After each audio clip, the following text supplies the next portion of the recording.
की है, बाबा साहब आम्बेडकर के दूसरे गुरु है और हमारे लिए एक महान शख्सियत है।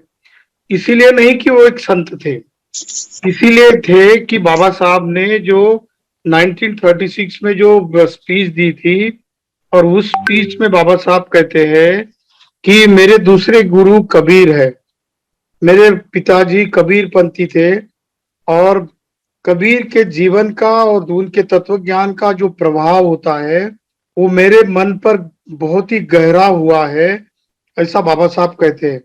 और फिर आगे लिखते हैं कि कबीर के वजह से ही मुझ में ये भावना आई कि मैं किसी भी व्यक्ति को उसको जांच कर परख कर ही महात्मा कहूं। वो कहते हैं कि मैंने गांधी को भी महात्मा नहीं कहा। क्यों? क्योंकि कबीर ने कहा है कि इंसान होना कठिन है तो साधु क्या बने। इसका मतलब है कि सबसे पहले हमको इंसान बनना होगा, और ये इंसान होने की जो कसौटी है, इस कसौटी को कबीर खरे उतरे थे, ऐसा बाबा साहब लिखते हैं। और बाबा साहब ये भी कहते हैं कि कबीर के विचारों पर भगवान बुद्ध के विचारों का बहुत ही गहरा प्रभाव पड़ा है।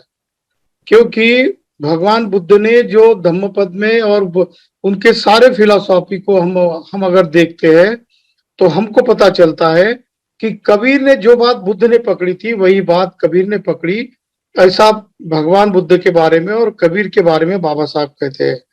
तो कबीर को बुद्ध के तत्व ज्ञान का सही रहस्य पता चला, ऐसा भी बाबा साहब ने लिखा है।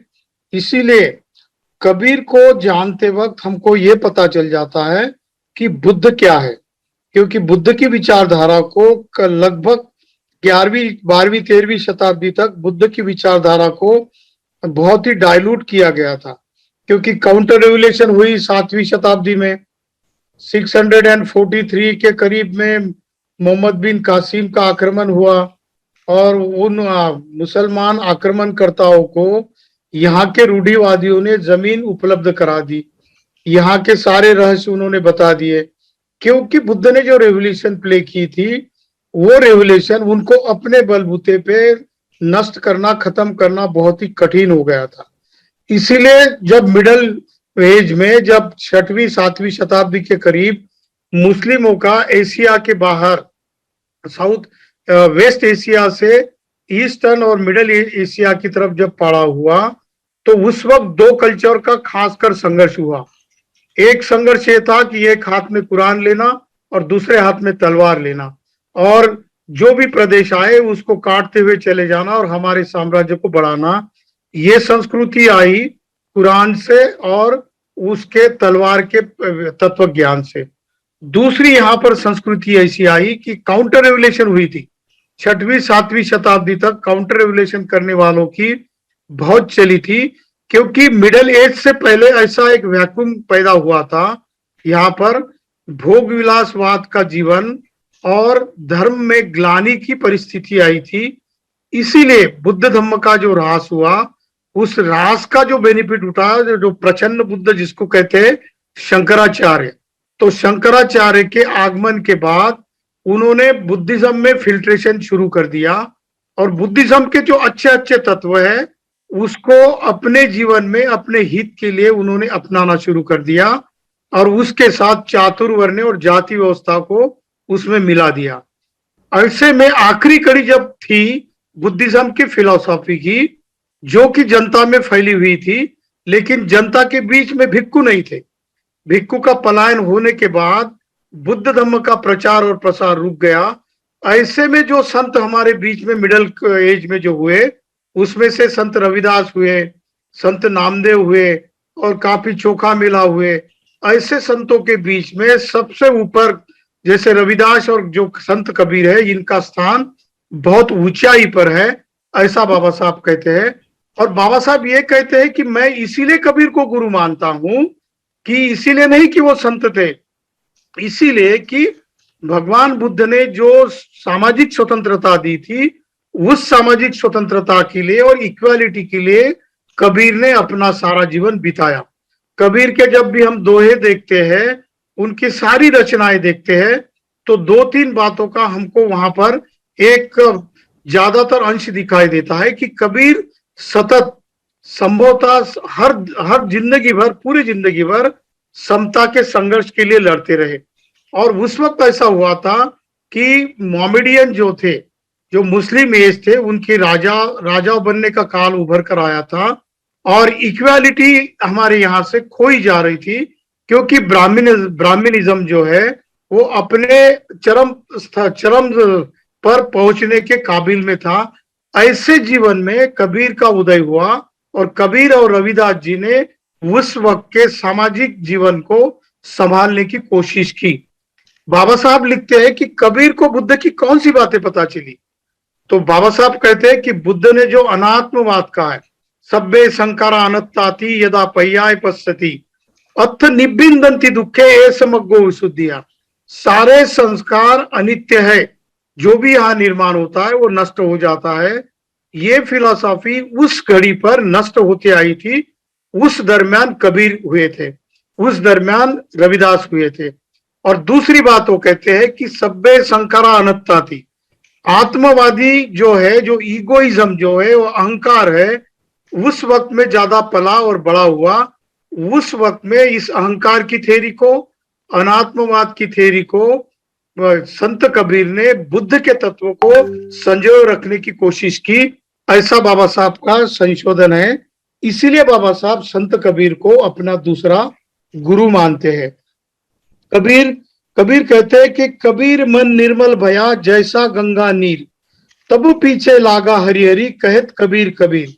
जो कबीर ने कहा है कि मन जो इंसान का है वो जब तक प्योर नहीं होता, निर्मल नहीं होता, तब तक आपको सुख नहीं मिलता। आप चाहे कितनी भी संपत्ति अर्जित करने की कोशिश करो, आप चाहे कितने भी पूजा पाठ करो, आप पहाड़ को भी पूजेंगे तो भी आपको शांति या मन का स्थैर्य आपको मिल नहीं सकता। इसलिए अनिच्छा, अनत्ता और दुखा, ये जो तीन थ्योरी जो थी, बेसिक थ्योरी जो तो बुद्धिज्म की, उस थ्योरी को कबीर ने मिडिल एज में संभाल कर रखने की कोशिश की। इसीलिए कबीर अनेक संतों से अलग और हटके हमको दिखाई देते हैं। और बाबा साहब जैसे इंसान को, जो कि दुनिया में प्रूफ के सिवा किसी को मानने को तैयार ही नहीं थे। भगवान बुद्ध का जो कालाम सूत्र है कि बुद्ध कहते हैं कि मैं कहता हूं इसीलिए मत मानो। परंपरा से चलती आई हुई कोई एक आधी बात है, कोई फिलॉसफी है, कोई फिनोमिनन है, कोई तत्व है, ये इसीलिए मत मानो कि वो पुरखों से चला आया है, किसी ग्रंथ में लिखा हुआ है या किसी गुरु ने कहा है। उसको जांचना है, परखना है, तभी उसको स्वीकार करना है। यही बात बुद्ध की संत कबीर ने पकड़ी थी और इसी बात को हमको भी पकड़ना है, क्योंकि आज का दौर ऐसा ही है। बहुजन समाज का, खासकर ओबीसी का जो बड़ा हिस्सा है, उस हिस्से को संविधान ने इक्वालिटी, फ्रैटर्निटी, जस्टिस देने की बात कही, उसका आश्वासन भी दिया और उसका वातावरण भी पैदा किया। लेकिन फिर भी ये वर्ग भगवान बुद्ध के कालाम सूत्र को मानने को तैयार नहीं है और कबीर के सिद्धांत को मानने को तैयार नहीं है। इसके बावजूद भी कि संविधान के सारे तत्व हमारे बीच में है, फिर भी बहुजन समाज का, ओबीसी समाज का खासकर जो बड़ा हिस्सा है, जो हमारी संख्या से 50% हिस्सा है, वो आधुनिक भारत के संविधान की मूल धारा को भी पकड़ नहीं पाता है। तो यही बात कबीर से हम लोग सीख सकते हैं कि हमको वैज्ञानिकता को अपनाना होगा। हमको कोई भी बात हमारे बुद्धि के कसौटी पर उतरने के बाद ही हमको स्वीकारना है, अन्यथा काउंटर रेवोल्यूशन अभी बहुत जोर शोर पर है। ऐसे में कबीर की और बुद्ध की और ज्योतिबा फुले की, संत रविदास की, ऐसे लोगों की अभी बहुत जरूरत है, जो कि बहुजन समाज अगर उसको मानता है तो संविधान के मूल तत्वों को हम लोग पकड़ सकते हैं। और संविधान के मूल तत्वों को अगर हम लोग पकड़ेंगे तो स्वतंत्रता, समानता और बंधुत्व की संत कबीर की सीख हम लोग अपने बीच में ला सकते हैं, जिससे कि हम आने वाला हमारा अगला जीवन सुखी कर सकते हैं। इतनी ही सीख हम लोग संत कबीर के इस जयंती के दिन में अगर अपना लेते हैं और इसका महत्व हम खुद में अपनाते हैं, तो हमको जुड़ने का, जोड़ने का और औरों को जोड़कर हमारी समन संस्कृति पैदा करने का एक बहुत बड़ा अवसर अभी हमारे हाथ में है। और ये बहुत कम दिन बचे हमारे पास। अगर हम लोग आने वाले 5-6 साल में संत कबीर को, संत रविदास को, संत का और संत नामदेव और कई संत जो है मिडिल एज में हुए थे, उनको बुद्ध के साथ अगर नहीं मिलाते और बाबा साहब की थ्योरी को उनके साथ अगर नहीं जोड़ते हैं, तो हम फिर से वही दूरी को बढ़ाएंगे और फिलोसॉफिकल एक गैप हमारे बीच में पैदा होगी। इसीलिए हमारी वी द पीपल समन संघ की बहुत बड़ी जिम्मेदारी बनती है कि हम लोग वी द पीपल समन संघ में जुड़ते जुड़ते इन लोगों के महान विचारों को हम प्रचारित और प्रसारित करेंगे, तो ही हम समन संघ में जुड़ने और जोड़ने का काम बड़े ताकत से कर पाएंगे। धन्यवाद। जय भीम, जय बुद्ध, जय संविधान, जय संत कबीर, संघं नमामि। संगम साधु नाम सर, साधु बहुत साधु। बहुत साधुवाद सर, बहुत बहुत साधुवाद। साधु साधु साधु। अब बलकार सिंह जी आगे क्या? बलकार सिंह सर। साधु साधु।